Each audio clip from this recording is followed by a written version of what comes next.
President of the Russian Federation and the host of the second Russia-Africa Summit, Your Excellency, Chairman of the AU and President of the Republic of the Comoros, President Azali Asmani, Your Excellencies, Heads of State and Government, distinguished heads of executive bodies and organizations, Your Excellency, Chairman of the AU Commission, Mr. Moussa Faki, ladies and gentlemen, I'm honored to address this plenary session of the second Russia-Africa Summit.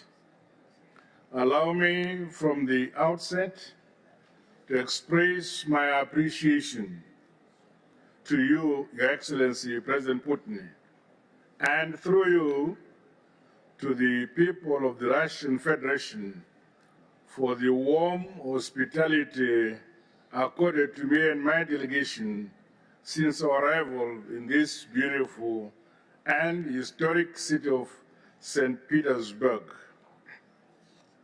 The history of Africa's development cannot be accurate and complete without mentioning the significant contribution of the Russian Federation dating back to the USSR.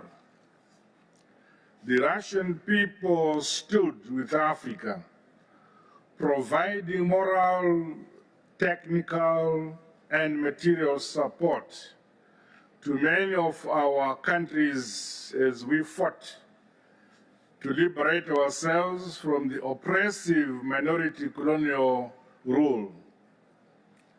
This support and solidarity continued after independence towards advancing the development, peace, and security of African countries.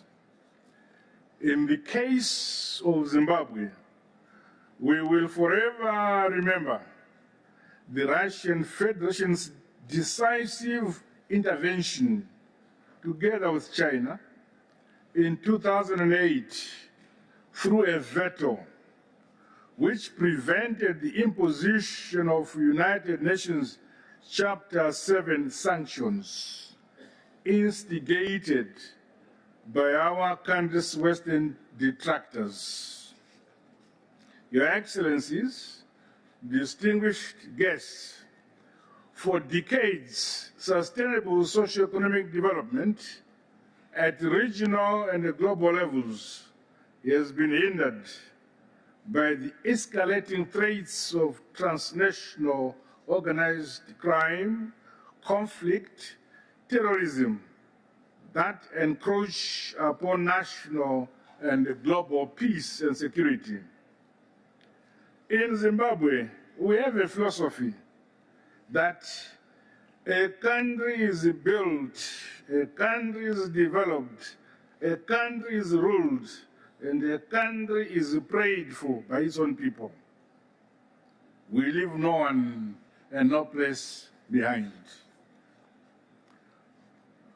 Multilateralism and strengthening existing institutions, as well as having new partnerships, remain key for a just and peaceful new world order, which is unfolding.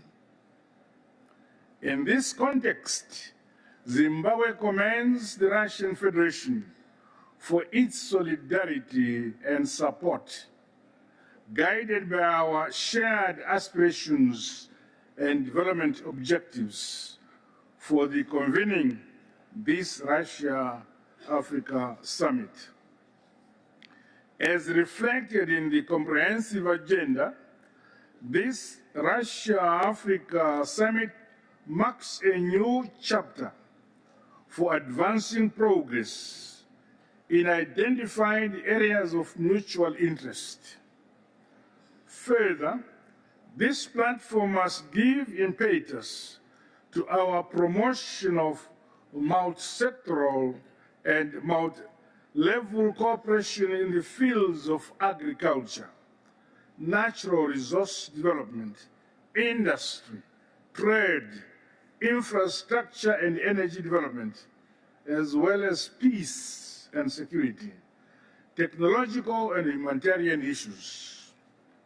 The importance of strengthening commercial and trade exchanges through business-to-business linkages cannot be overemphasized.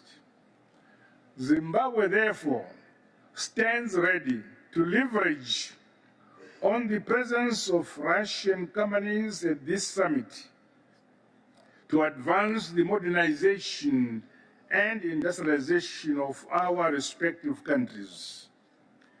I wish to convey sincere gratitude to the Russian Federation for offering exhibition space for Zimbabwean companies to showcase the various opportunities existing in our economy and environment. As I've always said, Zimbabwe is open for business and a land of vast investment opportunities in agriculture, in mining, in energy, infrastructure, manufacturing, science, technology and innovation, ICTs and tourism, among other sectors. The future is digital. We in Africa need to access science, technology, innovation and invention from the Russian Federation. I wish, however, to highlight that Zimbabwe remains under illegal sanctions, which were imposed by some Western countries more than 2 decades ago, just because we had decided to reunite our people with its land. Notwithstanding this, my administration, guided by its policy of engagement and engagement, has chosen to be a friend to all and an enemy to none. But some countries have chosen to be our detractors in spite of that policy. We are scheduled to hold our harmonized general elections this year in August. International observers in individual countries are invited to send election observer missions to Zimbabwe. May I take this opportunity to reiterate that my government is ready to hold peaceful, free, transparent, fair, and credible elections. As I conclude, Mr. President, let us seize this opportunity to celebrate the enduring spirit of the Russia-Africa partnership that promises to illuminate our shared path and propel us towards a future brimming with hope, development, and prosperity for all our peoples. I think we need a more regular Russia-Africa summit of this nature. I thank you, Your Excellency. Спасибо. Большое спасибо, уважаемый господин президент. Thank you, Mr. President, dear friend. Я вот что хотел бы отметить в связи с вашим выступлением. Во-первых, I хочу would вас like to say the поблагодарить за following in оценку response to your вклада России remarks. в развитие First and отношений foremost, с I друзьями thank на you for your африканском assessment of континенте. Russia's input Хочу также into the development of our relations with Africa. санкции вводятся против тех, Sanctions кто не are хочет жить introduced как раз against вот по тем those who do not правилам, want to которые play кто-то by the нарисовал. rules В этой that were связи drafted by мы someone else. поддерживаем In идею this regard, we подавляющего support большинства собравшихся the о idea необходимости of the увеличения most роли people present here Африки в about системе the need Организации to Объединенных increase Наций, Africa's с тем, чтобы role мы at the все жили United не по правилам, Nations, которые so кто-то that we написал для live by the себя, rules а that were навязывает not нам, а жили written бы by по someone else международному and праву, imposed по on нормам us, but международного rather права. according to the norms Все, of the что мы international law. с вами вчера обсуждали на двусторонней встрече, все Yesterday, we направления нашего discussed двустороннего these сотрудничества, things конечно, at our будем bilateral поддерживать. meeting, and we Позвольте will develop предоставить our слово bilateral председателю комиссии cooperation. I Африканского now give the Союза floor to Мусе the Факи chairperson of the Mahamat. African Union Commission, Moussa Faki Mahamat. Excellence, Monsieur.